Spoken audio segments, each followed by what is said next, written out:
In this video, we'll start working on our RSS Reader application, which is the culmination of everything that we've learned up to this point in time so far with Visual C# 2005 Express Edition. And we'll start by looking at the first two snapshots of our development effort. Now, what is a snapshot?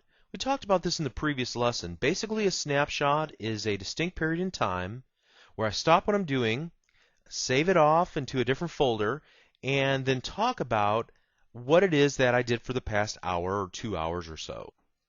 And so this way you can get several different perspectives on the progression of the software development. And I'll go through and say, okay, well, this is what I did in this snapshot. You can see, and we'll walk through each of the pieces that I worked on during that hour or two.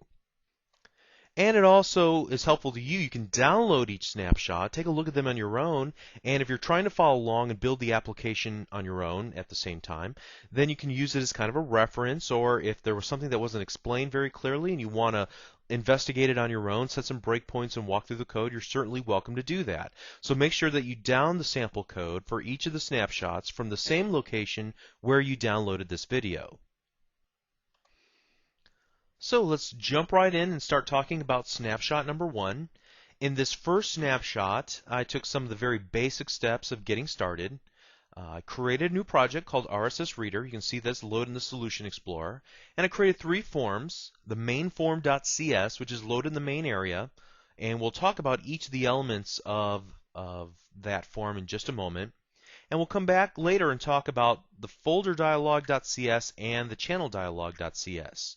Now, if you'll recall from our discussion on designing the UI from lesson number 12, we talked about our preference to use a Explorer type interface, but maybe we didn't have the skills necessary to start there. So as you can see, I've kind of gone to a similar paradigm, but it's not using a tree control. Instead, we'll select a single folder, and when we select a folder, we'll be able to view all the channels, or all the RSS feeds rather, that are associated with this folder. So a folder is merely just a way for us to organize our channels, our feeds.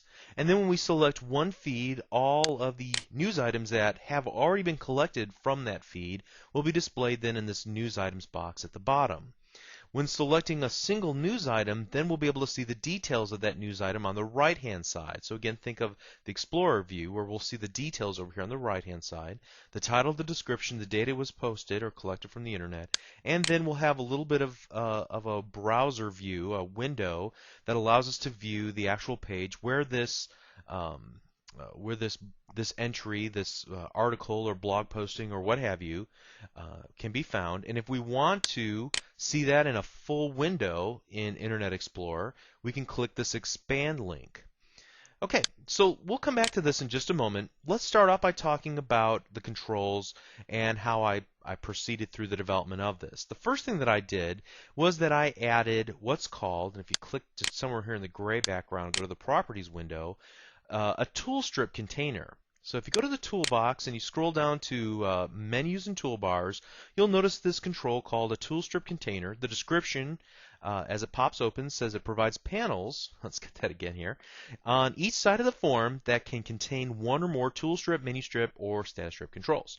Okay, so what does it really do? Well, let's go ahead and run our application. It's easier to show you than to really explain it at this point.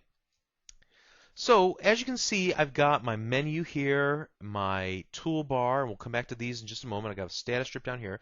But if you've ever looked at some of the Office applications, for example, they're very highly customizable. So you can move the menu around to a different part of the user interface. Or you can take the toolbars, for example, and move them along the side, move them to the bottom, move them over to the right side. And so this tool strip container allows you to customize the UI and move things around. Let's see if we can do that. I'm not sure we can do that yet with the menu or the status strip, but it's definitely useful for moving around and docking our toolbar controls, and if we have multiple toolbars, this comes really in handy. And so it's just an easy way for our users to play around with our application, customize it, so they can find the things that they need to do with the application very quickly. So that's why we chose to use the tool strip container right off the bat. Then I started placing things in the tool strip container. You can see on each of the sides of the form where the tool strip container is docked, these little bars with chevrons, and if you click on the chevron, you can see that it opens up an area where we can drag and drop controls into. So then basically I created some space and dragged and dropped a menu strip control. So by selecting it here in the little designer tray at the bottom of our form designer, you can see that it selects it as well up here at the very top, and then I was able to customize the entries. So in order to use the menu control, all you need to do is just select one of the type here spaces and start typing and adding things in. So for example, if I wanted to add some more menu entries to the file menu, for example, or to this new sub-menu, all I would need to do is start typing. So this is a test, and you can see that it would then appear in our menu. And if I double click it, it'll create an event handler for that menu item so that when somebody clicks it, that I can respond to that and write some code to work with it. Now, if I want to work with this in more of a property menu sort of way, I can merely select it, go to the property menu, and then select the items property, and now I have an items collection editor that allows me to work with each of the individual menus. Now you see this is hierarchical, so the menu strip contains, at this point, the file tool strip menu item and the help tool strip menu item. If I want to see the items that are below the file tool strip menu item, I'll have to go over and look at its item collection as well, which pops open a second version of this item collection editor. So now for this specific menu, the file menu, I can see there's a separator, and then there's the exit, and then there's this one that I just created. This is a test tool strip menu. I'm just going to delete it for right now. Okay, and click the OK button, and click the OK button. Now the neat thing about the menu strip that's new to Visual Studio 2005 is the use of this insert standard item. So when I click this, it'll add all the usual menu items that you see in most applications: file, edit, view, window, help, and so on. And I guess I can go ahead and do this right now. It won't hurt anything. I'll just not save my changes. And you see when I click that, it added the file, edit, tools, and help menu. And I can go through, and you can see they even come complete with the little keyboard shortcuts, as well as little icons that are listed on the side. Now it's up to you to implement all this functionality. That doesn't come just standard out of the box. You'll have to actually implement the cut and the copy and the paste and the select all and the customize and the options. This merely just sets them up on the menuing system for you. Okay, so that's the greatness of the menu strip. Now let's move on to the tool strip, which works very much in the same way. If I want to add a new item to the tool strip, there's a number of different ways I can go about it. As you can see over here, I have this little drop down, and I'm going to select it, and I can select to add to this tool strip either a button, a label, a split button, and several others: separator, combo box, progress bar. So you have a lot of functionality wrapped up in this tool strip and the menu strip controls. Now up to this point, I've only been using buttons, and you can see that I have already defined 7 buttons.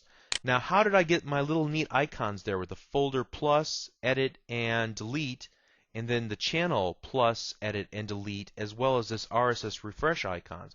Well, there's a set of icons that I had a graphic artist create for me for this purpose, for developing this RSS Reader application, and those are included in the download for this video. So make sure when you download the source code that you also get the icons for it as well. And what I did was simply right-click on a given button and select Set Image. This allows me then to select either a local resource that's on my hard drive, or to select a resource that has been added to the resource.resx file. Now, let's not worry about that too much. You can simply just go local resource, click the import button, and then find the GIF, JPEG, bitmap, PNG file, whatever it is. In this case, I believe they're all GIF files or bitmaps. Find them and then select them and then hit the open button. I'll go ahead and click cancel here. But I did that for each of the buttons on my toolbar.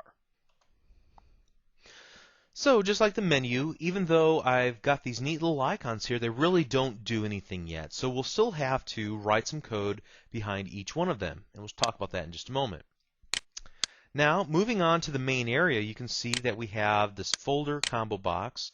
And notice also for all the things that I've added, all the controls that I've added, I've given them very distinct names. Notice that I followed a standard naming convention where I have used I guess you would say the noun or the purpose for this particular control. So in this case, it's the folder, and then the type of control, combo box, afterwards. So using some sort of standard naming convention helps you whenever you go to develop the application so that you can say, oh yeah, I want to work with that channel list box, and then I can find it in code, so to speak. Whenever I'm typing, I can have some confidence because I named things. I was so meticulous about naming things correctly that I don't have to spend a lot of time thinking about what did I name that control.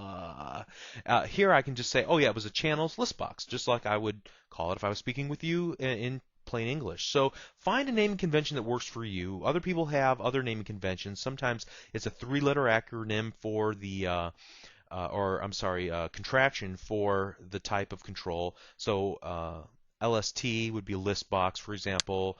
The combo box would be CBO or CBX. I've seen it. Text box would be TXT title. In this case, I prefer to spell everything out. Title text box, description text box, date posted should be text box on the end there. So you can see maybe I wasn't completely thorough with my naming convention, but sometimes that happens and I'll have to go back and correct that. And also here I've got a web browser control that's been added to the design surface. Let me show you where to find that. If you look in the common control section of the toolbox at the very bottom, you can see it's a web browser. And this is basically just an implementation of Internet Explorer that allows you to view web pages in here. So if we wanted to actually show a web page, we would have to set the URL that we want the application to browse to, and we can do that in code. Okay. Now you can see here, I need to click the chevron up so it shows everything correctly. Great. So I spent some time lining things up, using the little align tools to make sure that everything pops in line, and had to think about the width of the boxes and things of that nature. I'm not still 100% satisfied, and I may want to come back and revisit this sometime in the future to allow resizing to make the application respond whenever the user tries to make it full screen, that the controls will actually move out properly. Didn't have enough time for that in this first iteration. Not even sure that we're going to be able to get to it by the last iteration, but as we continue through the snapshots, maybe in another set of videos or whatever, those are things that we can add to the process. Also, one thing of note here, you see here that I have used a label control that I've named expand label. And my intent is that when somebody clicks this label, that it will pop open Internet Explorer, and with this particular item, whatever's being displayed here in this window, in a full screen Internet Explorer browser. To do this, I used a label control. Now you might be thinking, well, don't you have a link label control available? And the reason I didn't use the link label is because it didn't give me the event that I needed. The link label is great if you know the URL ahead of time. However, I didn't have that. It didn't give me the properties and the methods that I really needed to do it the way that I want to do it. So I had to basically just use a regular label control and then change the forecolor property to blue and the underline property, as you can see here, to true as well. Okay, so finally I have at the very bottom a status strip, and the status strip is used to give your user some feedback about the application. So for example, whenever we're going through and pulling down new news items from all of the RSS feeds, the channels that we've subscribed to, then we want a little progress bar to let the user know how things are faring. If we've got a lot of channels, a lot of news items to bring down, then it will progress more slowly. If we only have one or two, it'll pop through very quickly. And then also not visible here, but right next to this progress bar is a label control. So let's do this. Let's just select our status strip, do like we did with the menu, and go to the items collection, look at the items collection editor for our status label, notice that we have a status label. So I'm sorry, I had it on the wrong side. It's actually in front. We'll want to change that before we're completely finished with the application. But in the status label, it's just basically a label control, and we're going to output some text based on the success or the failure of the various operations that the user has undertaken within the application. So, for example, if somebody says that they want to add a new channel, for example, if the channel adds successfully, we're not going to pop up in a message box. That's very disruptive to the workflow of the user. Instead, we might just write something out to the status label at the very bottom of our application that says that the new channel was added successfully. Okay. If they cancel the operation by clicking the cancel button on one of the dialogues, which we'll look at in just a moment, we may want to say that the add channel operation was canceled by the user, just to let the user know what was just accomplished or not accomplished within the tool. Okay, and we'll have more to say about this in snapshot number 9 when we actually implement the progress bar and the status label within our application. So I'm just going to click cancel for now. Now, before I leave this, I've already kind of tried to stress the importance of the naming convention. But at this point also, before I leave this, I may want to go through and set the tab properties or the tab order for my user interface. If I haven't already done so, let's see if we've taken the time to do that. So as you can see, our combo box has a tab index of 1. You can see here that the channels has a tab index of 5, so I haven't taken the time to do that. I could go through each one of these boxes from the left column top to bottom, then onto the right column top to bottom, and assign them a sequential tab index number. Also, do you remember how we do this from the lessons? Really early on, we talked about how to use the the little tab order button is actually on the toolbar here, tab order, which allows us to take a look at each of the controls and then click on the next one. So here, we'll start here. We'll go, whoops, I just went through them all. Start off by clicking and going 1, 2, 3, 4, 5, 6, and I think that's about it. Okay, so let's go ahead and click that off. And now if we run our application, the user can use only the keyboard in order to navigate through each of the controls on their form. Okay, I just thought of one other thing I wanted to point out here before we move on.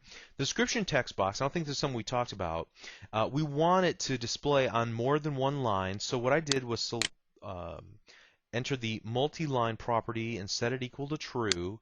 Additionally, I wanted to allow the little scroll bars to appear whenever too much text was entered in this text box, and so I set the scroll bars equal to vertical. Okay, so this makes it now able to accommodate quite a bit of text and allows the user to be able to scroll through it if they need to in order to view it all.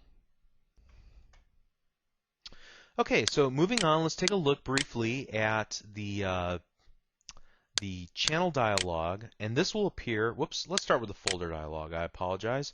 Our intent for this is whenever somebody selects either the add or the edit folder buttons from our toolbar, then we would want to pop open this folder dialog. So if they're trying to add a new folder, all they would need to do is type in the name for that folder, select the OK button, and then it will be displayed in this list of folders in our combo box. And we can add channels to it and so on. Very simple concept. We're going to use that same dialog box, the same form, for the edit functionality. So whatever folder is selected in our combo box and we select the edit folder, it'll pop open the folder dialog. It'll have the folder ID and the name of the folder, and we can change it, edit it any way we want to. Select the OK button or select cancel if we changed our mind and wanted to leave it named that, and then it will make the appropriate change. Same is true for the selected channel. We can either add a new channel or edit a selected channel from the list that's in the channel list box. And by doing so, we'd be able to select which folder this channel belongs in, Give it a title and give it a URL as well. Select the OK or Cancel button. If we're editing, we can make the changes from the selected channel that was selected before the button was clicked to open up this channel properties, and then click the OK or Cancel button to make the appropriate change. Okay, we haven't implemented any of that functionality yet. What have we done in terms of code? Well, not much. You can see that if I double click, I have stubbed out all of the code for each of the menu items, the toolbar buttons, and even, I think, the main form itself. Now, what is stubbing out? Stubbing out is simply just creating some code that reminds us what we need to do before we can say our application is finished. So I don't have time to, for example, create the new folder functionality right now. I may need to take a break, go home for the evening, whatever the case might be, but I want to remind myself that this functionality is not complete. So I create a to-do item and then create a comment with appropriate text, and give myself a little message box to display this to myself and anybody who might be using my application while I'm testing it. And this is just a way of reminding yourself that this functionality is not complete. We'll talk about this to-do item in one of the later snapshots, and we'll see how these become very helpful as we're trying to tie up all the loose ends in our application development, so we don't forget something that we always intended to do but never found the time because we needed to move on to something else. Okay, so that pretty much wraps up this first snapshot. Let's continue to work on the application. I think what we'll do next is just make sure that from our main form we can click on our buttons here and it'll simply open up either the folder dialog or the channel dialog respectively. So that's what we'll work on next.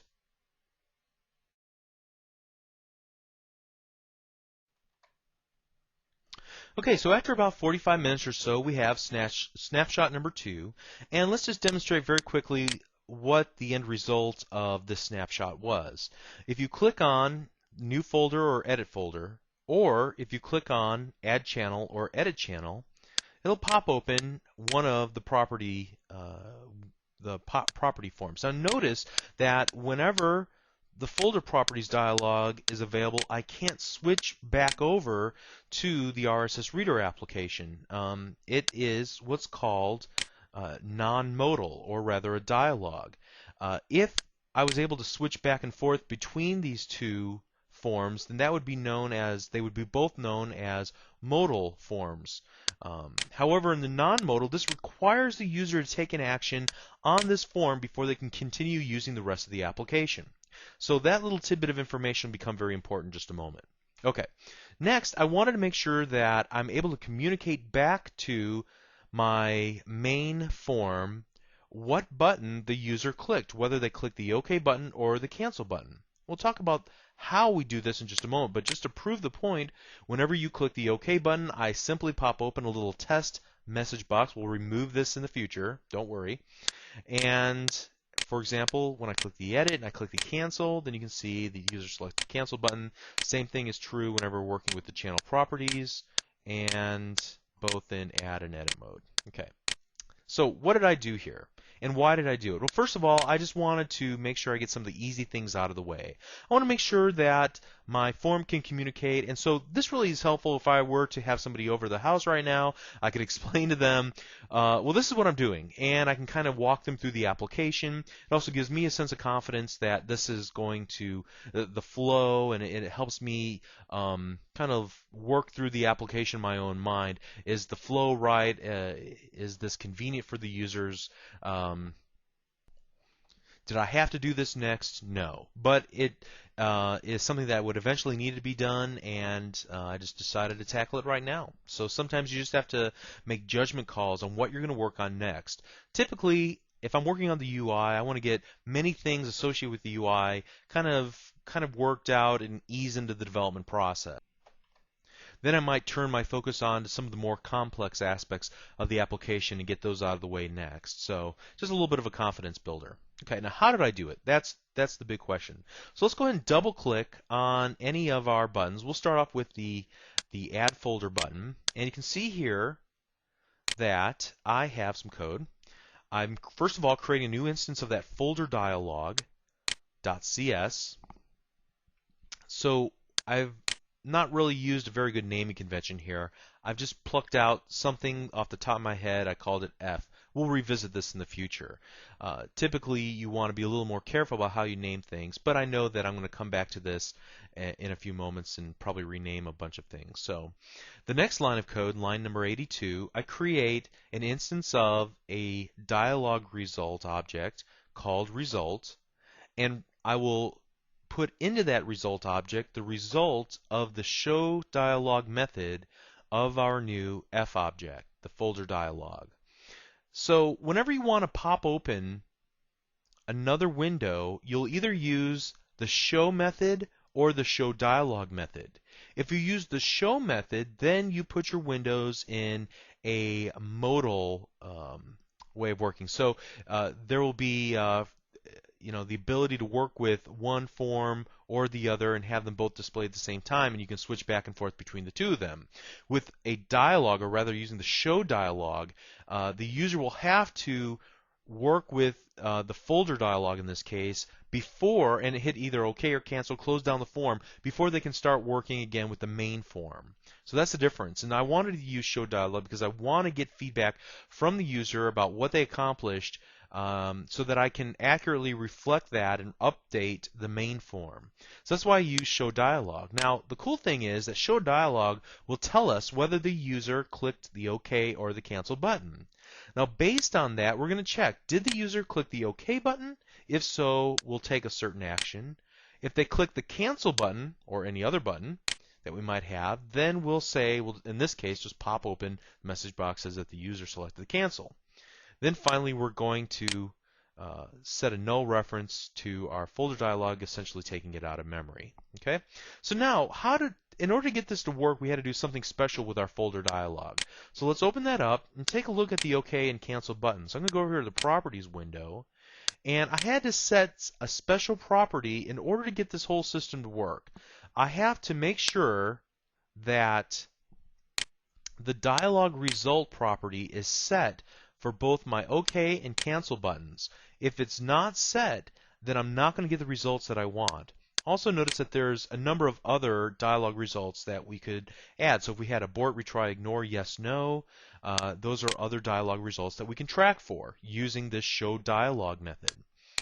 Okay, so hopefully this is all making sense. I'm going to open up the dialog based on whether the user clicks OK or cancel. We'll grab that result, check it against a list of enumerations. So in this case, dialog.result.OK. You can see here, we'll do this just real quick. Cancel, abort, all those possibilities that we saw whenever we looked at that list of dialog results for the given control, the command button in the folder dialog.cs. In this case, we want to make sure it's OK. Based on that, we'll take two separate actions. So basically, I've done that for the Add Folder Toolstrip button, for the Edit Folder Toolstrip button. Let's see what else we have here. And for the Add Channel, something very similar. Channel dialog F equals new channel dialog. That's the only thing that's really different. Everything else is pretty much the same. Same thing would be true then with the Edit Channel Toolstrip button click event. Essentially the exact same code. Okay, so we've worked about an hour and a half so far. We've set up our project. We've got all of our controls in place that we're going to use. We're able to open up the dialogues, and we'll implement those more fully in the next several snapshots. Now, in the next video, what we want to do is start implementing some more of the more difficult functionality. And the reason why I'm turning my attention to that at this point in time, the more difficult functionality, is because I want to take the biggest risk and address that first. This is just my style of coding. Some people might put this off to the very end. Some people might tackle it before they even tackle the UI.